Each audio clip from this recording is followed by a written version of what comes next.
Então, um grande abraço em todos, sejam todos muito bem-vindos. Alexandre Xavier de Camargo falando, tá? Aqui de Campina Grande, esse é um trabalho da Sociedade Espírita Maria de Nazaré, ok? Estamos fazendo um estudo, pessoal, do livro Desobsessão do Espírito André Luiz, através de Francisco Cândido Xavier, conversando a respeito de mediunidade, conversando a respeito de doutrinação, de reunião mediúnica, né? Da melhor forma da gente lidar com a mediunidade e da gente produzir o contato com os espíritos, né?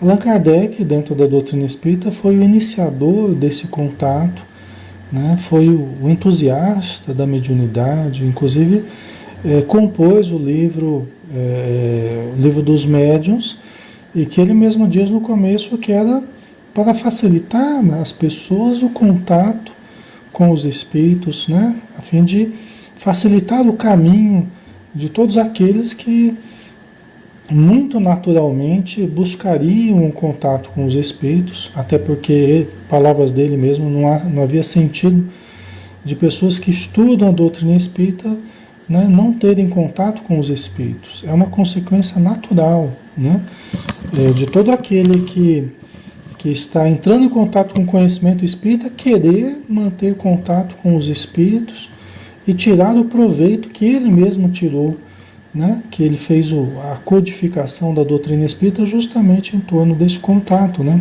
Então, ele foi um grande entusiasta da mediunidade, né? E vamos seguir o seu caminho, né? O caminho dos espíritos amigos.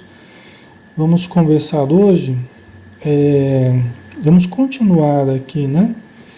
O finalzinho do capítulo 36, pessoal.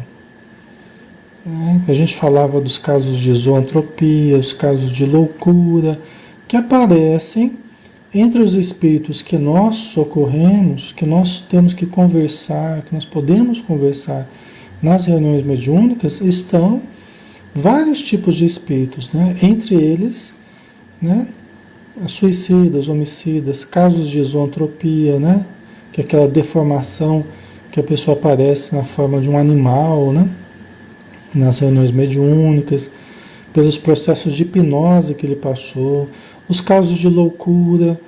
Muitas pessoas chegam no plano espiritual enlouquecidas, e os espíritos amigos dizem que muitos dos problemas de loucura têm a ver com os desequilíbrios do sexo.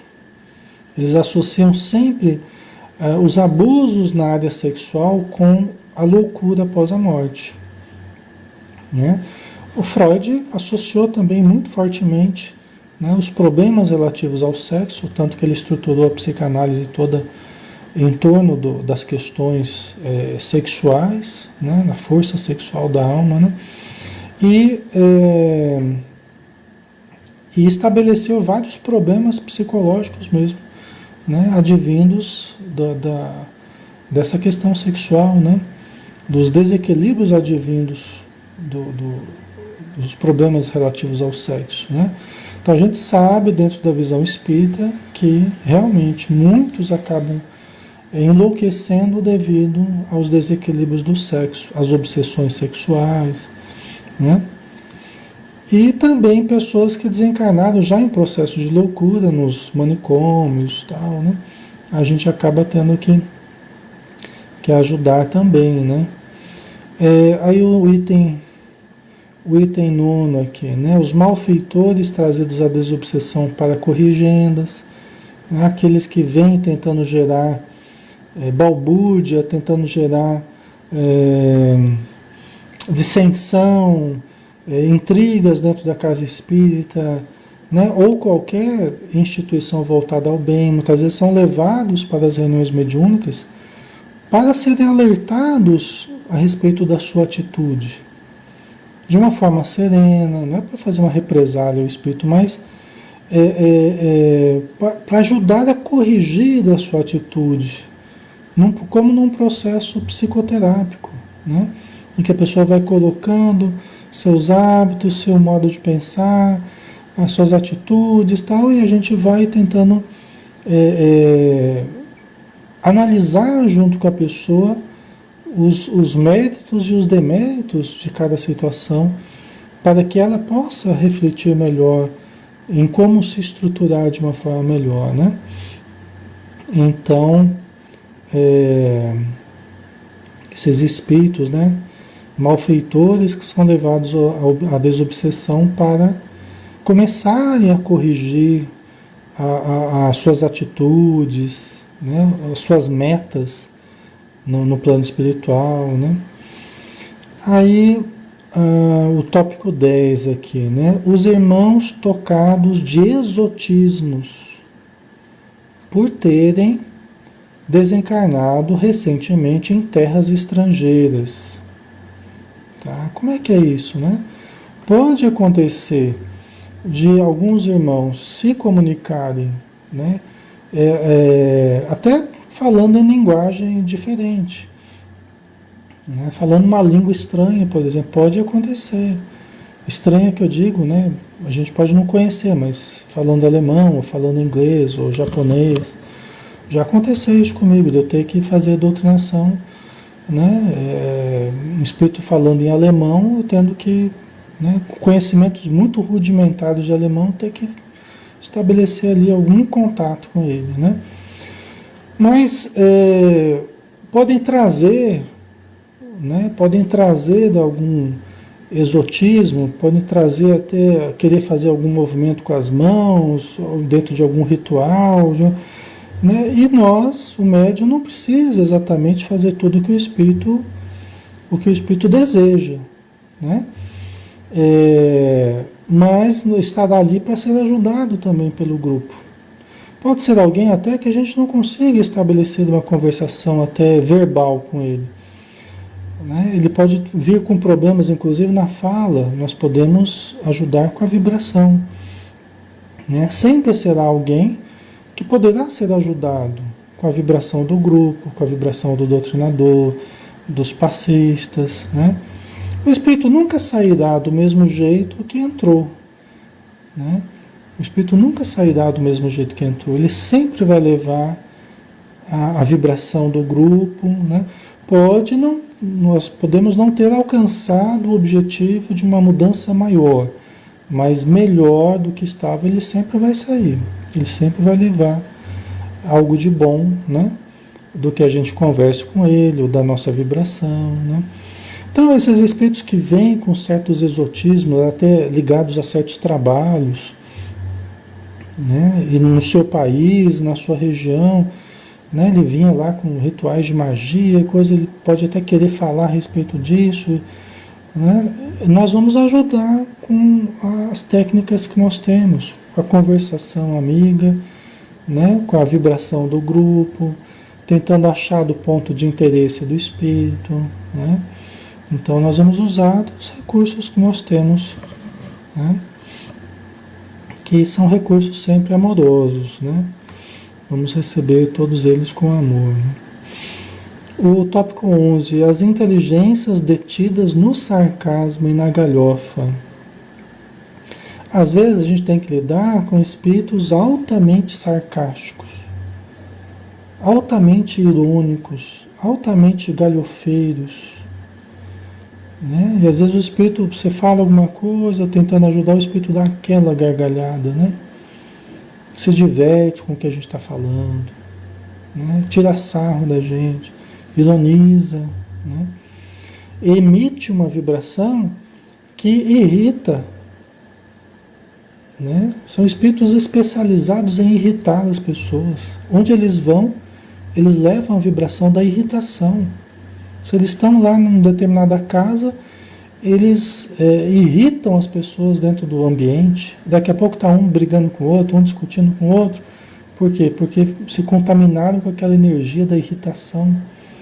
São espíritos que, porque trazem o conflito dentro deles, se especializaram em gerar conflito fora. Vocês entendem? Porque vivem um grande conflito dentro deles. Eles se especializaram em gerar conflitos dentro dos outros, jogar uns contra os outros, porque estão com o inimigo dentro deles, que é eles mesmos, né? Estimulam o lado negativo das pessoas e jogam umas contra as outras, tá? Então, esse tipo de espírito, com muita frequência vai aparecer nas nossas reuniões, aparecem com muita frequência, né? E nós precisamos neutralizar os sentimentos adversos que nós podemos começar a sentir pela presença do espírito, pelo que ele faz, né? Pela zombaria, pela ironia, pelo sarcasmo. Nós temos que neutralizar os efeitos que isso teria dentro de nós. Qual que seria o efeito? O efeito de irritação. O efeito de começarmos a ficar com raiva do espírito, irritados, impacientes, né? Nós temos que neutralizar isso e devolver de uma forma amorosa, né? Na verdade, a gente precisa não dar valor. Uma das técnicas mais constantes e básicas da doutrinação. A gente não pode dar valor às frases negativas, como se a gente não tivesse ouvido a maioria delas, e temos que continuar na linha positiva,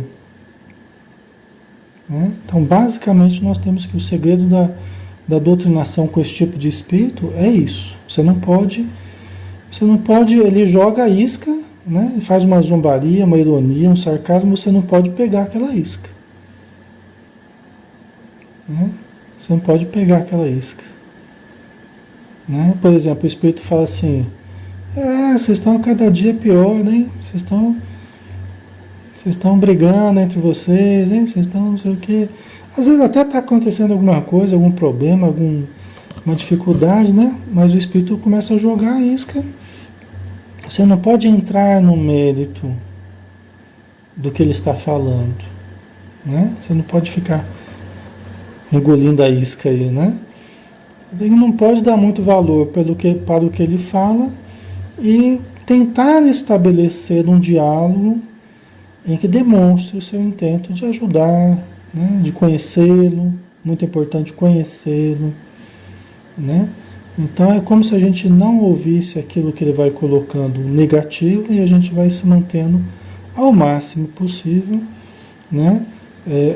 Conversando com ele em cima do que é possível você conhecê-lo melhor. O segredo da coisa é a gente conseguir ter informações que nos permitam conhecê-lo melhor e aí identificar o seu ponto nevrálgico, a sua dor, né, a sua frustração, né? E para isso nós vamos ter que perguntar para o Espírito, né? Dar boa noite para o Espírito: seja bem-vindo, meu irmão, tal. Né? Como é que você está? O Espírito lá começa a jogar coisa, começa a fazer ironia, começa a fazer ameaça, e aí você vai relevando e continua perguntando algumas coisas, tal, né? Vai tentando estabelecer alguma conversação ali mais positiva, né? Não podemos cair nas iscas que ele vai jogar, porque é a especialidade dele, né? Porque se você começa a discutir com o espírito, né? E provar para ele que ele está errado, provar que não, porque, né? Demonstrar que o que eles estão fazendo não está conseguindo nos prejudicar, aí se a gente entrar por esse caminho e desafiando o espírito, aí a gente já foi por um caminho que não vai dar em nada. A gente só vai perder a paciência e não vamos conseguir nada com isso, né? Então a gente não pode entrar por esse caminho, né? Temos que lembrar que o sarcasmo, a galhofa, a ironia, o deboche são defesas que o espírito usa para proteger do seu sentimento, né? Então, por que ele usa isso? Ele usa porque ele tem uma grande dor dentro dele, que ele não quer mostrar, que ele não quer entrar em contato com essa dor, e muito do nosso trabalho vai ser ajudá-lo a entrar em contato com a sua dor, em alguns casos, né? Quando for necessário. Então ele usa essas atitudes, né? De galhofa, ironia, sarcasmo, deboche, são mecanismos de defesa que ele usa para não sentir. Então, diante da dor, ele joga para para a ironia, né? Para que ele não sinta nem a dor dos outros, nem entre em contato com a sua própria dor, né? Então o que existe por detrás disso é sofrimento. Por isso que a gente precisa compreender, né? O que entra, o que tem por detrás dessa atitude, que pode gerar, a princípio, raiva, impaciência, irritação em nós, é sofrimento, é dor.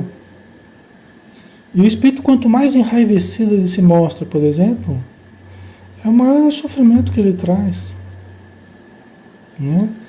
Então, nós temos que entender isso e transformar isso, nessa compreensão, em amor, né? Para que a gente possa ajudar, né? A Vilani colocou, perde a sintonia. Se nós começarmos a nos incomodar, né, com o espírito, isso pode nos tirar de uma sintonia boa. Pode dificultar, porque a nossa própria irritação acaba nos tirando de uma sintonia boa, né? Então, isso pode acontecer, sim, né? O tópico 12, o 12, né? Os vampirizadores conscientes e inconscientes, interessados na ocultação da verdade, tá? O que seria isso? Que tipo de espírito é esse, né? Os vampirizadores conscientes, vamos falar primeiro dos vampirizadores inconscientes, tá? Primeiro dos inconscientes. Quem seriam esses? Ora, podem ser, por exemplo, familiar que desencarnou e que continua no ambiente da casa, desorientado, doente, revoltado, né? Vicioso, né? Morreu inclusive às vezes por causa do vício, né? Está ali no ambiente doméstico porque não tem entendimento, né? Não se sente forte para se adaptar à vida espiritual superior e está ali naquilo que ele conhece, que é a sua casa. Voltou para casa, né? Ou nunca saiu dali, e está ali no ambiente doméstico, né? Sem entender muito bem o que está acontecendo, está ali em casa. Ninguém conversa com ele, ninguém dá bola para ele, mas ele está lá, às vezes dormindo na mesma cama, às vezes dormindo com a esposa, ou com o marido, dependendo, né, se era homem ou mulher e tal, né? Às vezes está lá mantendo os mesmos hábitos, compartilhando da família ali, mas drenando a energia da família, drenando a energia de uma ou de outra pessoa com quem ele se afiniza mais. Por quê? Porque ele está doente, né? Porque ele está necessitado, ok? E precisa de energia, né? Então, até por uma questão de osmose fluídica, osmose acontece quando, né, quando de um meio que tem mais, naturalmente acaba passando, quando se comunica com outro meio, um outro recipiente, acaba passando naturalmente para o outro meio, o outro recipiente, né? De modo que se equilibra a quantia que tem um e a quantia que tem outro, né? A osmose, materialmente falando, é o que acontece dessa forma, né? A osmose fluídica acontece assim também, né? Se você tem uma pessoa que está melhor, com mais energia, e chega um espírito que está doente e fica próximo a você, ele começa a drenar a sua energia de um meio que tem mais, passa-se para um meio que tem menos, até que equilibre as energias, né? Só que esse equilíbrio de energias entre o encarnado e o desencarnado que está doente pode significar o desequilíbrio do encarnado, pode significar a doença no encarnado, a depressão no encarnado. Faz sentido para vocês? Está ficando claro, pessoal? Né? Então, fica drenando a energia. O encarnado está ali sem força, sem energia, sem ânimo, né? E não entende por quê, mas é porque está sendo drenado, né? Está sendo vampirizado.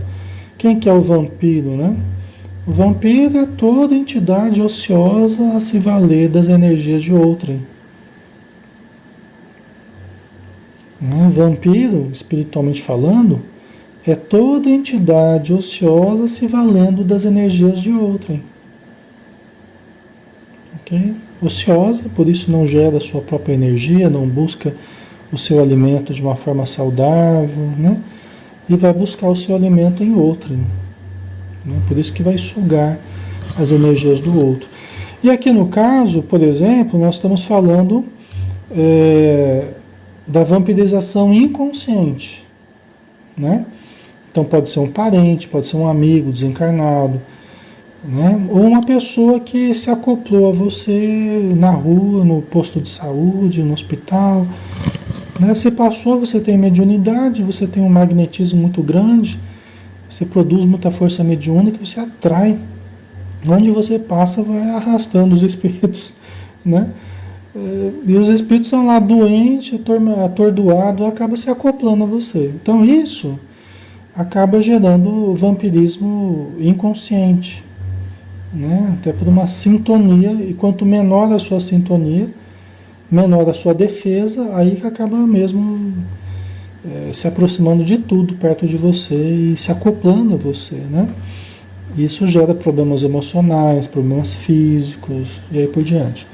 Mas nós estamos falando sobre o vampirismo inconsciente. Só que nós temos também, nessa situação, né, a presença nas reuniões mediúnicas dos espíritos vampirizadores conscientes. Esses, lógico, mais interessados na ocultação da verdade, né? Esses sim, mais interessados na ocultação da verdade. Qual verdade? A verdade de que ele está se nutrindo de nós e que nós estamos servindo de pasto para ele e que ele não quer que essa verdade apareça. Né? Ele não quer que essa verdade apareça, que eu entenda isso e que eu saiba como fazer para sair disso. Então ele não quer que eu vá à casa espírita, ele não quer que eu ouça palestra, que eu faça curso, que eu aprenda a importância da oração, que a oração é o mais poderoso antídoto contra a vampirização. Porque quando você começa a orar e você começa a acender a sua luz e começa a se conectar com o alto, você vai fortalecendo o seu campo vibratório. Né? Você vai alimentando o seu campo vibratório com energias balsamizantes, com energias equilibradas. E essas energias equilibradas não mantêm, né, não favorecem a sintonia com esse tipo de espírito. Então você vai acendendo os seus centros energéticos e o espírito estava vampirizando certos centros energéticos. Né? Então nós vamos acendendo, vamos mudando a vibração, a sintonia e vai havendo um desligar desses espíritos obsessores, desses vampirizadores. Tá? Então, a oração, aqui a gente já está falando, né? A Edna colocou como expulsar esse tipo de espírito. Então, como nos desligar desse tipo de espírito, né? É de dentro para fora. Né? Então, através da mudança do nosso pensamento, se a gente estava muito pensamentos deprimentes, autodepreciativos, nós temos que começar a cultivar pensamentos mais positivos, mais otimistas. Ah, Alexandre, mas eu não consigo porque né, meu pensamento me domina. Tá, mas tudo tem um começo. Se você não começar a se esforçar no sentido de mudar o tipo de pensamento, o teu pensamento negativo vai continuar dominando cada vez mais. Porque tudo é hábito na vida, né? Tudo é hábito. E nós temos o hábito mental. Quais são os nossos hábitos mentais? Né? Como é que eu penso habitualmente? Eu preciso começar a mudar os meus hábitos mentais, os meus hábitos sexuais, os meus hábitos comportamentais de um modo geral, meus hábitos emocionais. Porque tudo isso, né, tudo isso mantém a minha estrutura propensa à sintonia ou boa ou ruim. Né? Ok, pessoal? Então eu preciso mudar a minha estrutura. Eu preciso mudar a minha estrutura. Eu preciso mudar a minha estrutura através da mudança dos hábitos. Se eu não mudei hábitos, eu não mudei a minha estrutura. E se eu estou na mesma estrutura, eu continuo sintonizando com espíritos que sintonizam com essa mesma estrutura, com os mesmos hábitos deletérios, modo de pensar negativo, modo de sentir negativo, modo de fazer negativo, né, comportamentos viciosos, tal. Então tudo isso me mantém naquele mesmo padrão de estrutura negativa que vai gerar doença, que vai gerar obsessão, vai gerar vampirização, certo? Então tem que haver mudança estrutural. Mudança estrutural é mudança de hábitos. Até no livro dos Espíritos, Allan Kardec perguntou: o que é educação? Aí os Espíritos responderam: educação é o conjunto dos hábitos adquiridos. Né? Então, no processo terapêutico, o processo terapêutico é um processo educativo, é um processo de educação da alma, educação mental, educação sentimental, educação comportamental. Né? Então, e esse processo é mudança de hábitos, certo? Nós precisamos mudar os nossos hábitos para melhor. Né? Se a gente for conversar com alguém que está muito mal, o que você vai encontrar? Se você for fazer uma anamnese, for ir a fundo, conhecer a vida da pessoa, você vai encontrar uma série de hábitos negativos. Hábitos esses que foram se instalando progressivamente. Às vezes vem da infância, já passou pela adolescência, chegou à fase adulta, cheio de hábitos negativos. Que aprendeu como se fossem corretos, como se fossem bons, porque o pai fazia, porque a mãe fazia, hábitos verbais, modo de falar, hábitos mentais, hábitos comportamentais, tá? Então, o processo de mudança é mudança de hábitos. Vou tomar uma aguinha aqui que eu tenho o hábito de tomar água falando. Senão minha garganta já começa a falhar. Minha voz começa a falhar. Ok? Certo, pessoal? Então, para a gente sair da vampirização, seja de espíritos que fazem isso conscientemente, deliberadamente ou não, né? Tem os vampirizadores contumazes. Aqueles que vivem da vampirização, né, especializados em vampirizar, são aqueles espíritos, né, que se mantêm anos, décadas, séculos em vampirizar as pessoas. Né? Mas desses, tanto desses quanto os dos vampirizadores inconscientes, nós precisamos mudar a nós mesmos, pessoal. É lógico que no processo de mudança, ir à casa espírita é maravilhoso. Assistir palestra, ouvir a palestra, analisar, né, se dispor a mudar, orar, tomar passe, ação bioenergética, né, biomagnética do passe é maravilhosa. Vai ser um grande impulso na sua melhora, na sua mudança, você ir tomando passe na casa espírita. Tá? Então, lógico, participar de estudos, tudo isso vai fortalecendo você para que você consiga ir mudando aquilo que você precisa mudar. Entendeu? Então, a mudança fundamental é dentro de você. Às vezes os espíritos só tiram espíritos vampirizadores de perto de você e você não faz a sua mudança, eles tiram um, você chama outros. Entendeu? Esse é o problema.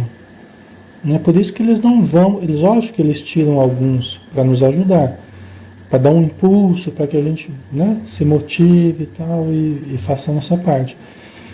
Por quê? Porque a nossa parte terá de ser feita. A nossa parte terá de ser feita. Nada vai substituir o nosso empenho pessoal na nossa mudança. Aí, nesse sentido, a Casa Espírita não vai fazer por nós o que nós devemos fazer. Ela vai fazer a parte dela, que é nos dar um grande impulso para a nossa melhora. Mas deve haver concomitantemente o nosso esforço, a nossa frequência, o nosso estudo, a nossa oração, a nossa leitura, a nossa meditação, né? O nosso empenho é mudar a nossa vida. Aí você continuando na casa espírita, nos trabalhos, vai ajudando aos outros que chegam, aí a terapia vai mudando. Você, de beneficiado, você vai se tornando um beneficiador. Né? De beneficiado, você vai se tornando um beneficiador. Você vai ajudar os outros que estão chegando do mesmo jeito que você chegou. Com tanta dificuldade quanto você chegou, mas você superou. E agora você pode ajudar os outros que estão chegando. É assim que funciona a casa espírita, né? Aqueles que vão ficando bem vão ajudando aos que estão chegando mal, para que também fiquem bem. Certo?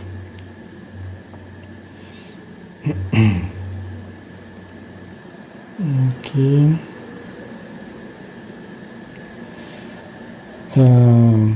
A Gláucia colocou aqui, quando tem ânsia, depois que acaba de conversar com uma pessoa, o que é? Olha, você pode, após, se isso acontece com uma certa frequência, é porque você tem uma sensibilidade, às vezes aquela pessoa está com uma necessidade, às vezes pode ser energia dela, pode ser energia de presenças que estão com ela. E você entrando em contato com ela, você pode absorver essa energia e sentir-se mal, tá? Então isso acontece, muito comum com quem tem mediunidade. Às vezes pode nem conversar com alguém, pode entrar num certo ambiente e passar mal. E começar a sentir enjoo. Por quê? Porque aquele ambiente tem presenças, tem energias deletérias que o médium começa a sentir e refletir no seu organismo em forma de mal-estar. Tá? Como é que a gente faz? Você percebe que entrou em contato com essas vibrações e tal, faz uma prece. Faz uma prece, se tiver um livrinho lá, Vida Feliz, da Joana de Anjos, Minuto de Sabedoria, momentos de alguma coisa, momentos de saúde, momentos enriquecedores, já faz uma leitura de uma mensagem lá, Fonte Viva, Vinha de Luz, né? Faz uma leitura, faz uma prece que vai voltando ao normal, tá? Certo.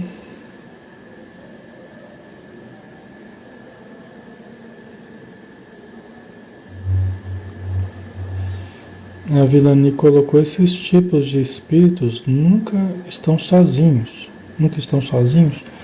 Não, cada situação é uma situação, né, Vilani? Cada pessoa e cada ambiente, né? Você pode ter alguns desses espíritos que a gente está falando, você pode ter um espírito, você pode ter um monte de espíritos. Aí depende do ambiente, depende da pessoa, né? Que às vezes tem alguém especificamente que está sempre com ela. É alguém que ela prejudicou no passado, ou alguém que se vinculou a algum hábito negativo que ela tenha, né? Aí cada caso é um caso, a gente tem que analisar o caso individualmente, tá? Certo? Né? E toda uma extensa família de espíritos necessitados, nos vários graus de sombra e sofrimento, que assinalam a escala da ignorância e da crueldade. Então aqui, pessoal, a gente colocou só alguns tipos de espíritos, né? O André Luiz colocou só algumas classes de espíritos, mas tem um monte de tipos de espíritos, tá? Tão grande, tão ampla, quantas as posições das pessoas diante da vida, os problemas humanos diante da existência. Não são amplos os problemas humanos, não são variados os problemas humanos, né? Os tipos de dificuldades que a gente sofre aqui na matéria, no plano espiritual, pois os tipos de espíritos serão tão grandes quanto os problemas humanos que a gente vive, tá? Os acontecimentos que existem, né? De acidente, de doenças, de problemas afetivos, de suicídio, ok? Nós vamos ter problemas mais específicos conforme situações mais específicas que foram vividas, tá? Problemas mais graves e problemas menos graves. De um modo geral, sofredores pedindo ajuda, necessitando ajuda e espíritos revoltados, a princípio não querendo ajuda. Nós temos basicamente essas duas classes, né? Grandes classes, esses dois grandes blocos, espíritos que querem ajuda, estão necessitados, estão carentes, alienados, sofredores, e espíritos que a princípio não querem ajuda.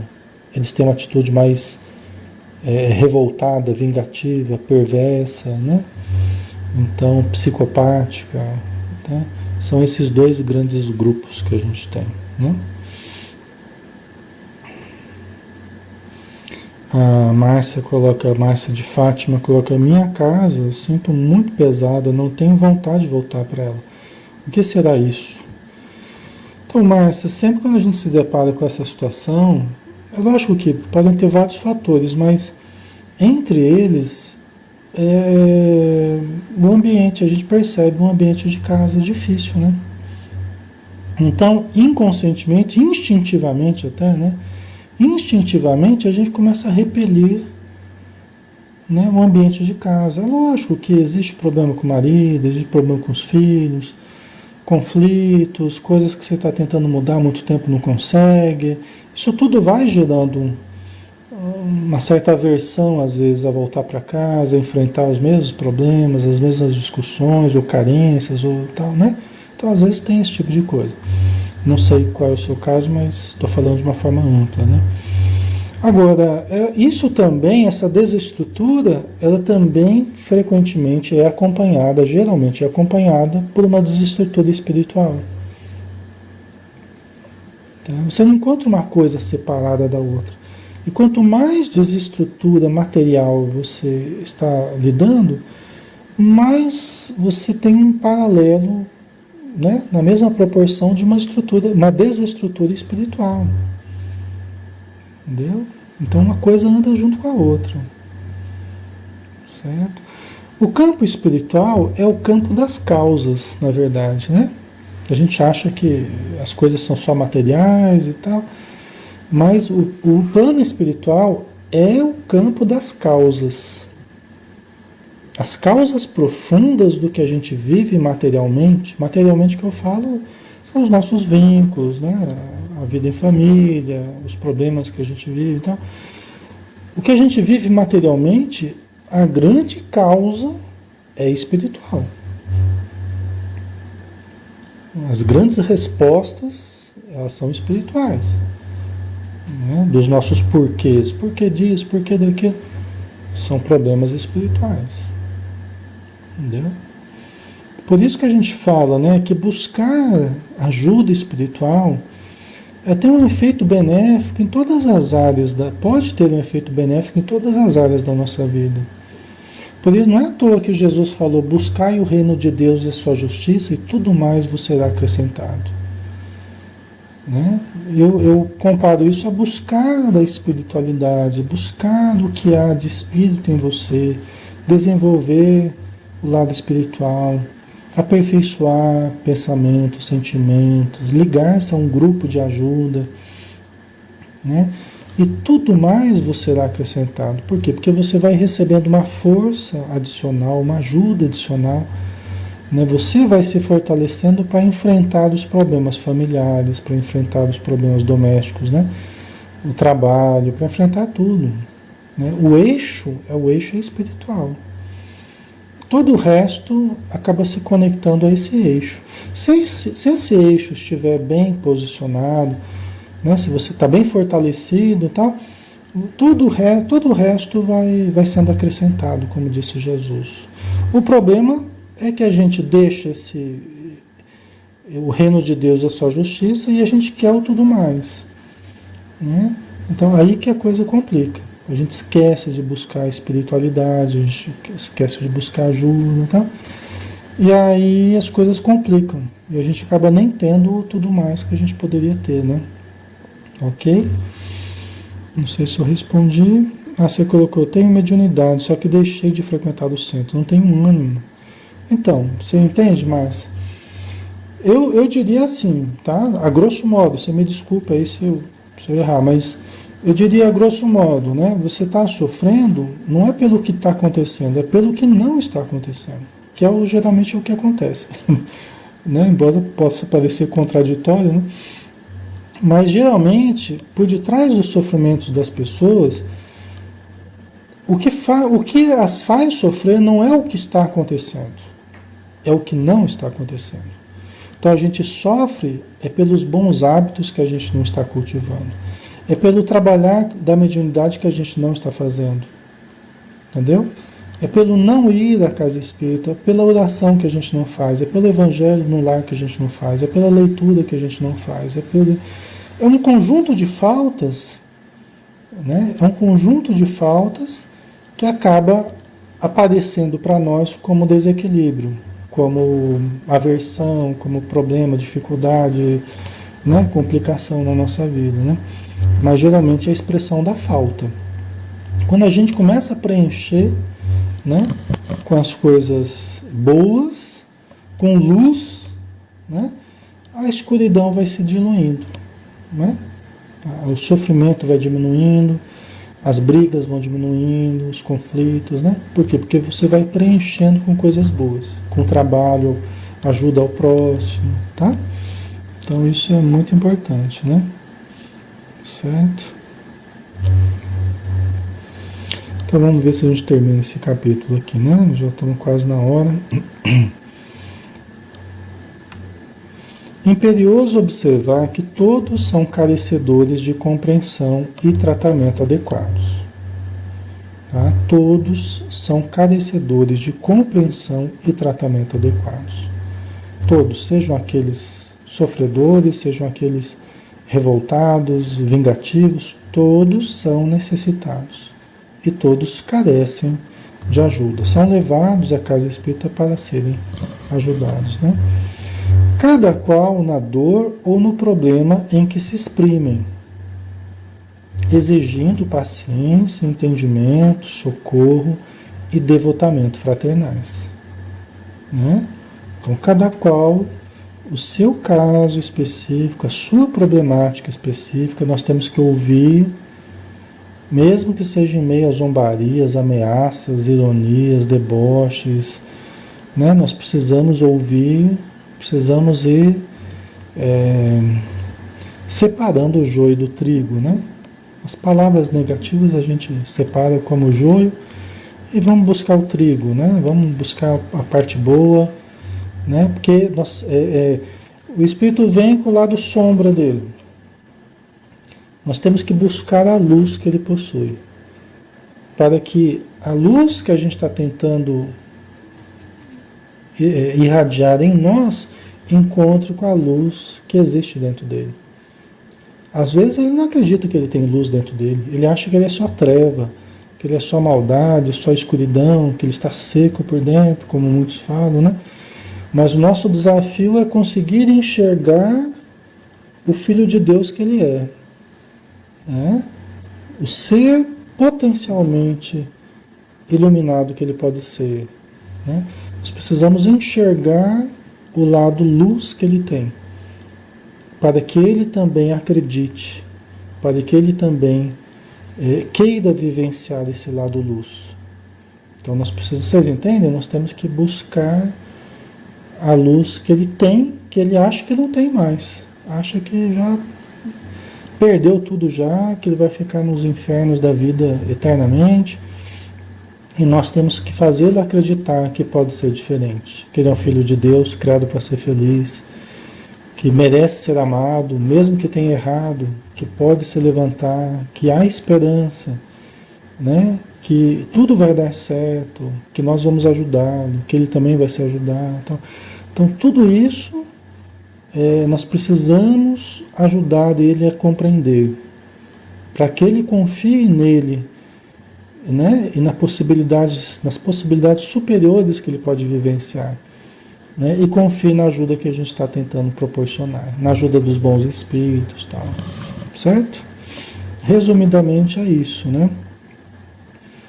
Então, seja o caso que for, nosso objetivo será tentar buscar a luz que ele tenha dentro dele, né? O amor que ele tenha dentro dele.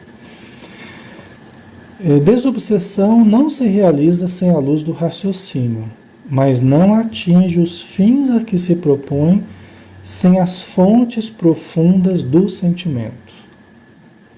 Né? Isso aqui é importante. Desobsessão não se realiza sem... como é que é aqui? Não se realiza sem a luz do raciocínio. Né? Nós precisamos da razão, precisamos do raciocinar, da inteligência, né? Da intelectualidade, precisamos disso. Mas não atinge os fins a que se propõe sem as fontes profundas do sentimento. Quer dizer, é o sentimento que vai tornar esse conhecimento que nós tenhamos, né? Vai tornar isso útil no contexto da doutrinação. Porque é o sentimento de amor que deve permear a nossa conversa. Sim, vai ter conhecimento, nós vamos expressar, né, o que a gente sabe para tentar ajudar na argumentação com o Espírito. Mas isso tudo é condimentado, temperado com o tempero do amor. Tá? Tem que ter esse tempero para que a gente atinja o sentimento do Espírito, para que ele confie em nós. Após séculos, às vezes, de sofrimento, para que ele se permita confiar em alguém que não vai traí-lo, que não vai feri-lo novamente, como outros já fizeram. Em suma, ele é alguém que sofreu e que se fechou, para que não sofresse mais. Agora ele faz os outros sofrerem, porque ele sofreu, entendeu? Então nós precisamos ajudá-lo a se abrir para o amor, porque quando a gente se fecha para o sofrimento, a gente também se fecha para a dor, ok? Enquanto a gente começa a se defender do sofrimento, nós também acabamos nos defendendo do amor. Nós nos fechamos ao amor.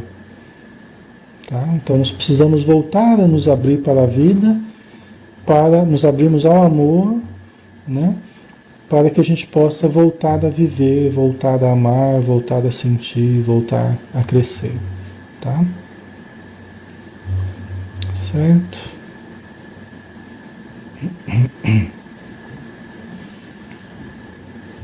Ok?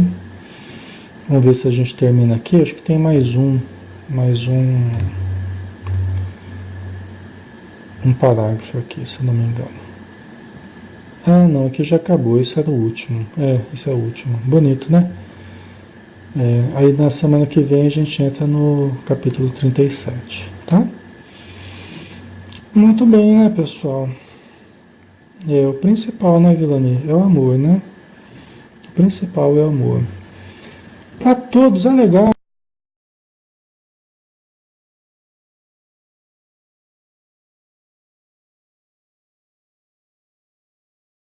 A vida foi estruturada para a planificação, para a harmonia. Todos nós vamos atingir a harmonia, todos nós vamos atingir a felicidade, a planificação. Todos nós, absolutamente todos, chegaremos lá. Né? Todos chegaremos lá. E quanto mais a gente trabalhar uns pelos outros, quanto mais a gente ajudar uns aos outros, mais rapidamente todos nós vamos chegando.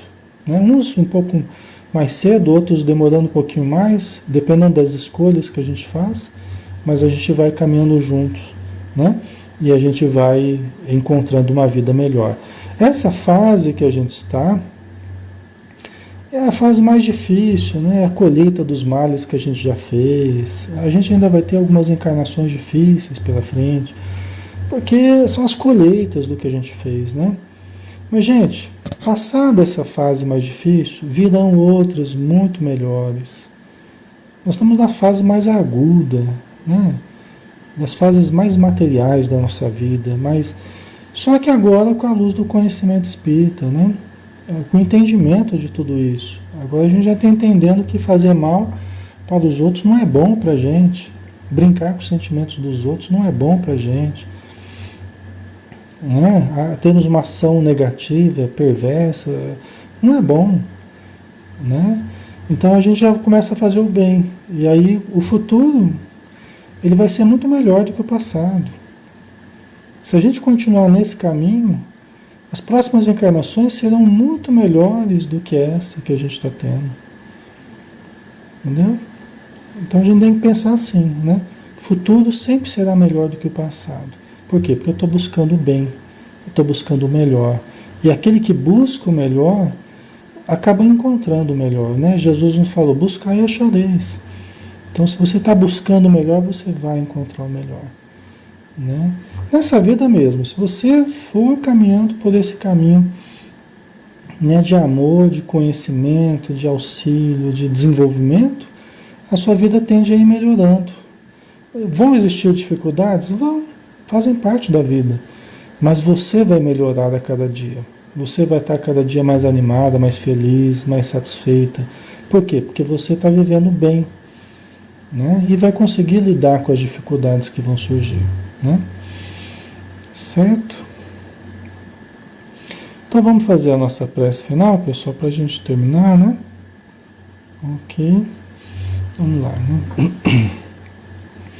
Obrigado, Senhor Jesus, por mais uma noite de estudos, de reflexões, em que os Espíritos amigos estiveram e estão nos ajudando, nos trazendo intuições, nos trazendo vibrações, nos aplicando passas, balsamizando o nosso ambiente, iluminando a nossa vida com a sua presença amorosa e nos estimulando no nosso lado luz, porque eles nos trazem a sua luz e evocam em nós o que temos de melhor para que nós possamos ajudar a outros, para que também descubram que são filhos de Deus e que é um Deus que nunca nos abandonará, nunca nos deixará órfãos, estará sempre conosco.